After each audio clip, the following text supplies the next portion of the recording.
15-16 घंटे की भूख और प्यास से गुजारा जाता है, और इसका मकसद ये है हमारे अंदर वो एहसास पैदा हो कि भूख कितनी बड़ी आजमाइश है। और हमें अमलन इस बात से गुजारा जाता है कि तुमने तो सुबह भी पेट भर के खाना खाया था और शाम को भी अनवाओ अक़साम के दस्तरखान सजने के तुम मुंतजिर हो, लेकिन वो लोग भी तो हैं जो नाने शबीना को भी तरसते हैं, जिनके यहाँ सुबह दस्तरखान पर भी सिवाय पानी के गिलासों के कुछ नहीं पड़ा होता, और शाम को भी उनके घर में भूख और अफलास इस कदर होता है कि वो साइकिल पे अपने बच्चों को बिठाकर दूर किसी सोसाइटी में जाकर बाग में सजे हुए दस्तरखान पर सर झुकाकर खामोशी से बच्चों का पेट भर के वापस पलट आता है।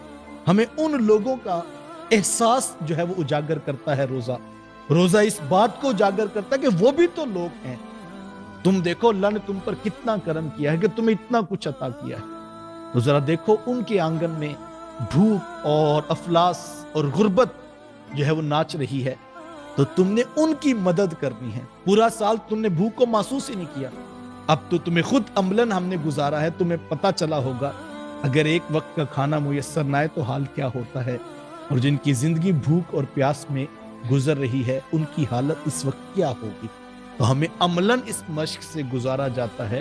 तो ये रमजान में वैसे भी मोमिन का रिस्क बढ़ जाता है। तो मैं आप सबको दावत पेश करता हूँ कि हम अपने आइज़ व अकरीबा में, रिश्तेदारों में, दोस्त अहबाब में सबसे पहले ये देखें कि वो कौन लोग हैं कि जो बेचारे 2 वक्त का खाना भी मैनेज नहीं कर पा रहे हैं, वो हमारे कंधों पे बोझ है।